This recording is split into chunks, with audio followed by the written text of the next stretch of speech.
کابل انتظامیہ کے فضائی حملے میں ہمارا کوئی اہلکار شہید نہیں ہوا۔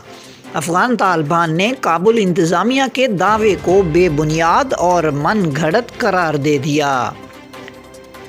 افغان طالبان نے کابل انتظامیہ کے عہدیداروں کی اس دعوے کی تردید کی ہے، جس میں کہا گیا ہے کہ ضلع پنجوائی میں فضائی حملے میں 13 مجاہدین شہید ہوئے۔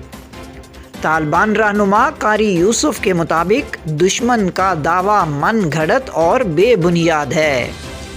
انہوں نے مزید کہا کہ ہم اس دعوے کی سختی سے تردید کرتے ہیں۔ طالبان ذرائع نے کابل انتظامیہ کے اس دعوے کی بھی تردید کی ہے، جس میں کہا گیا ہے کہ صوبہ فاریاب کے صدر مقام اور ضلع قیصار کے درمیانی علاقے میں ناہرین نامی بڑے پل کو طالبان نے دھماکہ خیز مواد سے تباہ کر دیا ہے۔ افغان طالبان نے پل کی تازہ تصاویر بھی شائع کی ہیں۔